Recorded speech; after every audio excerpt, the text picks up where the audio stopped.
Hi guys, welcome back to the Cardan Channel.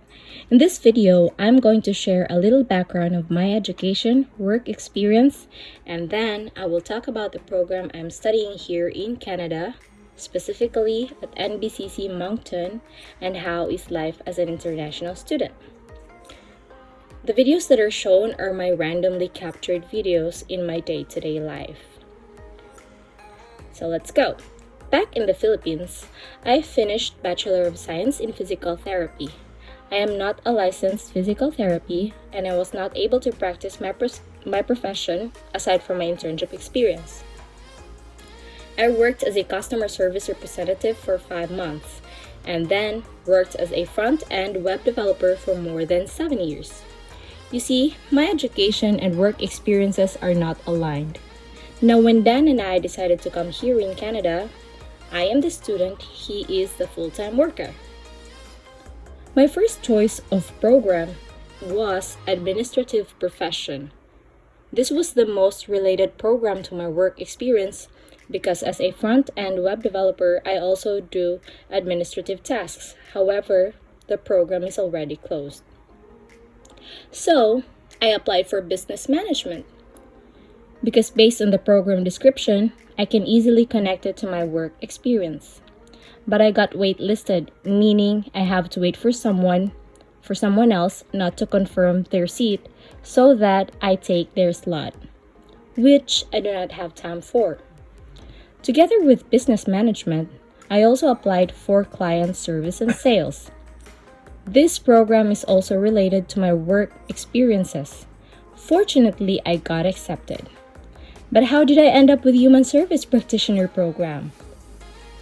Our visa approval was late, and our visa validity is for only 1 year. Our medical results will expire on the same year. I needed to change my program, a program that's within 2022. Human Service Practitioner was the only program I could relate to. And upon reading further about it, I realized it's something I am also passionate about. Along with Human Service Practitioners program are welding, plumbing, carpentry. So I requested to change my program and got an acceptance letter from Human Service Practitioner Fall 2022. Fast forward, we arrived here in Canada end of July. Now let's go to the part where I share the reality of my life as an international student here. Human Service Practitioner is a program about supporting vulnerable individuals. And that is something that I really like doing too. You can see on the website that it covers courses about mental health, developmental psychology, exceptionalities, and counseling. For me, the program is really interesting. I like it. Now, is it difficult? I'm not going to say it is difficult or it's not difficult because it may be the opposite for you. For me, it needs time and attention. I think the real challenge is balancing work and school. This is just based on my experience, guys. Like every student, I have assignments, projects, and exams. And on top of that, I work part-time.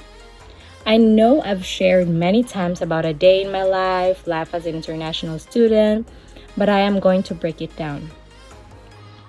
I usually wake up at 6:30 a.m. when my class is in school because I need to cook and eat my breakfast, and I walk to school 15 minutes or maybe 10 minutes, depending on how cold it is. The colder, the faster I walk to school. And yeah, I don't like being late. I walk most of the time because Dan's work starts at 6 a.m. and finishes at 4 or 6 p.m., depending on business demands. And that means he can't send me to school or work. But he can pick me up at work because I finish work 9:30 p.m. or 10 p.m. I understand him and I don't mind walking. It's my way to think about a lot of things while listening to good music, although sometimes it can be tiring and too cold to walk. After school, I walk back home. Some days I have online class in the afternoon and some days I don't. If I don't, I do my assignments and projects and make study notes so that when exam is coming, it's ready for me to review. I work 4 to 5 times a week, and when I have availability, I do school things. I don't procrastinate because it's going to pile up. And guess what? It's all going back to me. My work schedule is sent weekly, and it's not always the same, so I plan things ahead on what will I do on the days I don't have work. Maybe do the laundry, school things, clean room. On days that my class is online, I wake up at 7:30 a.m. The same routine minus the walking to school.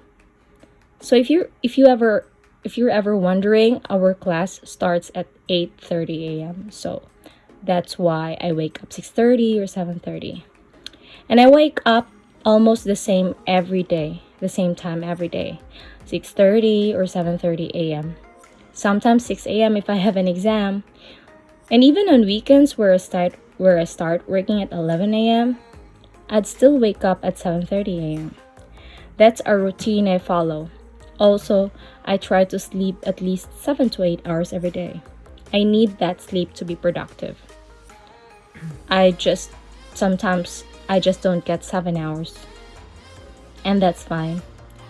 Dan cooks food every day, as in every day, so that we have our meals in our lunch boxes at work or at school.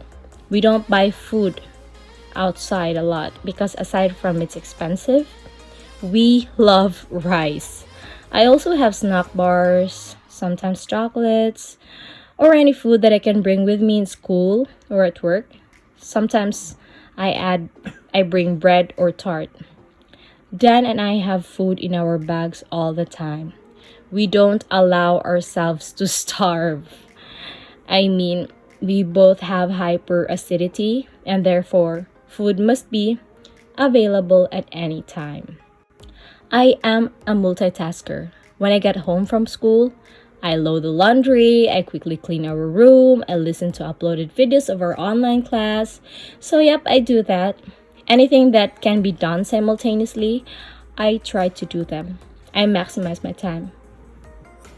Again, if you'd ask me, is it difficult to study as an international student?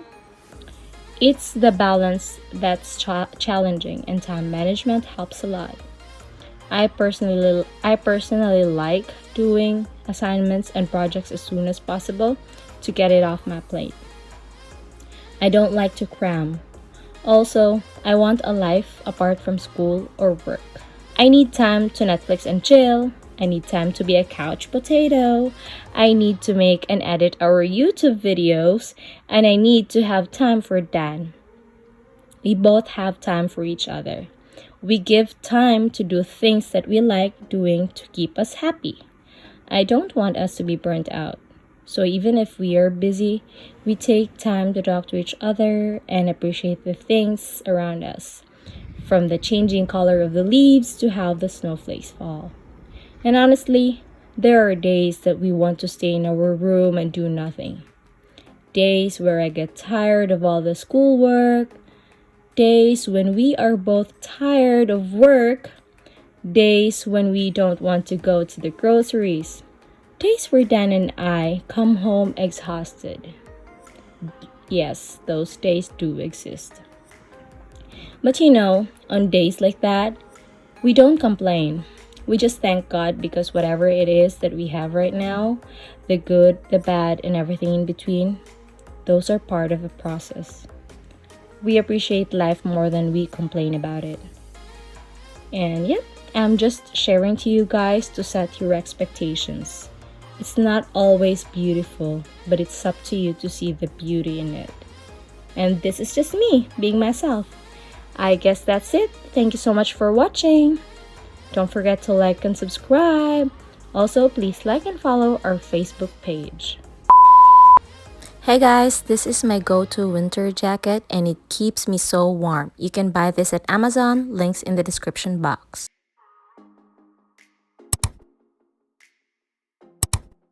Bye-bye!